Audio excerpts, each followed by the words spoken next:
Hello and welcome to Ingression, the only series that gives you the best tips, tricks, and information on the game that we all love, Ingress. I, of course, am your lovable, enlightened instructor, Incredible Hulk. On today's episode, we're going to be covering Pro Tips 5. These are 5 tips that will help you save your portals, save more power cubes, and we have some great tips for small town players on how they can triple their AP and fields, and how they can create more level 8 portals in their town. So let's go ahead and start the episode with Pro Tip number 1. So you get that notification, it's like, oh no, someone's attacking my portal, but luckily you happen to be at the portal. Maybe you're so close you can see the other agent attacking, maybe you're so close you can even hug the other agent that's attacking if you wanted to and they didn't smell that bad.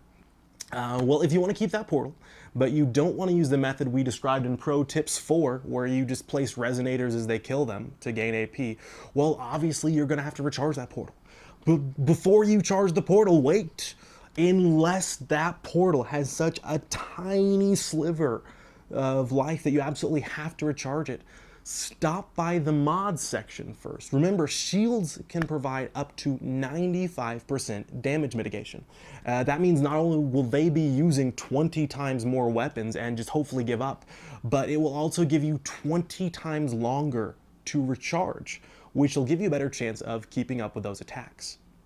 Even 2 common shields will give you 60% mitigation, and that'll more than double the amount of time that you have to recharge. Now you may notice that while you're recharging that all of a sudden it seems like the attacks are doing a lot more damage, and that means that they probably knocked off a shield. So go ahead and give it a quick recharge all if you have that available. Then head back out to that mod section, reapply the shields, and it'll probably save your portal in the long term. So just remember, shields before recharge. And moving on to Pro Tip number 2. So if you remember, we suggested in a previous episode of Pro Tips that if you really want to keep a portal because it's super important to you, maybe it's your grandma's grave, to recharge just a single resonator to keep up with attacks better. However, James Schriever noted the alternate tactic, and that is for a portal that has multiple links on it. So let's say that the portal isn't your grandma's grave. Maybe it's the mile marker from a trail where your least favorite sibling was attacked by a mountain lion and lived, so it's only semi-important. Well, if that portal has links to it, those links provide damage mitigation. So in that case, it would be better to at first use the recharge all. However, I would say if you can't keep up with the recharging and the portal has below 50% or starts losing resonators, then it would be better to move to charging just a single resonator if you really want to keep that portal. So thank you so much, James Schriever, for pointing that out. And now to tip number 3. Let's say that you happen to arrive on a portal for your team that you're not currently deployed on. And it's a sad little portal. Maybe it was just left out in the rain and it just degraded on its own since its owner didn't take care of it. Or maybe even worse, Chris Brown drove by and beat up that poor little portal, but it's not your portal and you don't exactly want to use a bunch of power cubes on it. Well, there is a better way. For just a single donation of 6 resonators, the price of a single glyph hack, you too can sponsor a portal in need. Seriously though, you can save most of your power cubes. If it's a traditional level 8 deployment of 87665544, just take the 7 and upgrade it with your 8. Then upgrade one of the 6s with your 7. Upgrade the 5s with your 6s and the 4s with your 5s.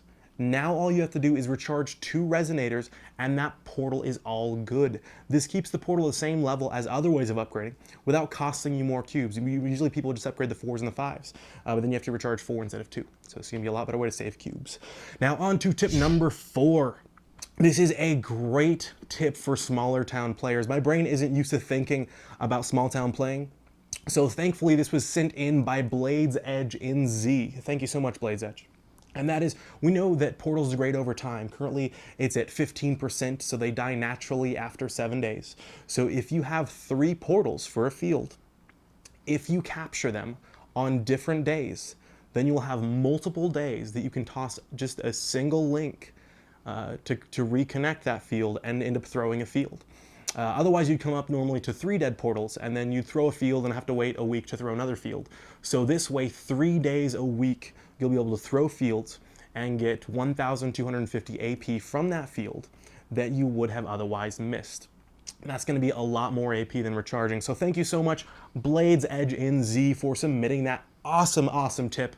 That's surely going to help some of our smaller town players. So thank you so much. And finally, on to pro tip number 5, and that is how 2 players can make a level 8 portal all by themselves. And it's very simple. It just takes a lot of time and a lot of viruses. Usually when 2 people get together and exchange viruses, you want to get tested afterwards, but this is a good thing. In case you don't remember, if you use a virus to change a portal to the opposing faction, it is then either listed as owned by Ada or Jarvis. But when you switch it to your faction using a virus, all resonators and mods are owned by you. That means that if 2 level 8 players get together and fully deploy on a portal, then switch it to the opposite faction, and then wait an hour, since viruses have that hour waiting period, like how you have to wait an hour after eating to swim or have sex, or at least so my girlfriend says, and then somehow ends up asleep. Wait the hour. Then you switch the portal back to your faction, and whichever player didn't just use the virus will be able to deploy another aid on there. And then just repeat that process back and forth. And 2 players all by themselves can create a level 8 portal with 6 Jarvises and 6 ADAs. That's a lot, but it's worth it if you don't have any other options for an 8 in your town. Also, 3 players can do this using only 3 ADAs and Jarvises. 4 players need only 2 of each. And if you have 5, 6, or 7 level 8 players, then you only need 1 of each. So you don't need as much with more than 2 players. I've also heard in small towns of players from both sides coming together to create a level 8 portal. So like 4 players from one faction will deploy, and then virus it to the other side, and then 4 from the other faction will deploy. And this is not considered win trading and doesn't violate anything currently listed in the rules or terms of service. Plus, if you do it that way, then players from both sides work together to keep the portal safe. So that's generally a good option for smaller town players if you can coordinate with your players from the other faction. And that's it. That's the 5 new pro tips. So let's go ahead and quickly review. Number 1, if you're on side of a portal being attacked, make sure shields are applied before recharging. Number 2, if a portal has links, and it's only kind of important, then use the recharge all first. Then, if you're about to lose it, switch to recharging just the 1 resonator. Tip number 3, replace damaged resonators on a portal first before going and recharging it with the highest to lowest possible replacement methodology. We replace the highest level and then just go down. And then number 4, if you're in a small town or even a less contested area, make sure to capture portals on different days, so that way they'll degrade on different days and you can throw more fields. And then number 5, use viruses to create level 8 portals without needing 8 level 8 players. That's it. As always, I have a post-episode mission for players, and with pro tips, that is always to post your pro tips below. If we haven't heard them yet, and you post them in the comments, when we mention them on the show, you'll get a huge shout out and credit like James Shriver and Blades Edge in Z. So thank you guys so much for your tips. It's what makes these episodes possible. And thank you guys so much for watching Ingression. To make sure that you're always kept up to date on the latest tricks and tips, just click that subscribe button right up there. And thank you to all that do subscribe. I was going to give a huge thank you when we hit the 1,000 mark, but we sailed past it super quick with over 150 subscribers in just one day. So thank you so much for subscribing and sharing. And to share with you guys, we obviously have some more Ingression live teaching events coming up. The cities and dates I will be in towns are listed right there. And just because I'm in your town does not mean I've set something up yet. So feel free to contact me about a live cross-faction teaching event. In the meantime, go out there and play, destroy, deploy, enjoy.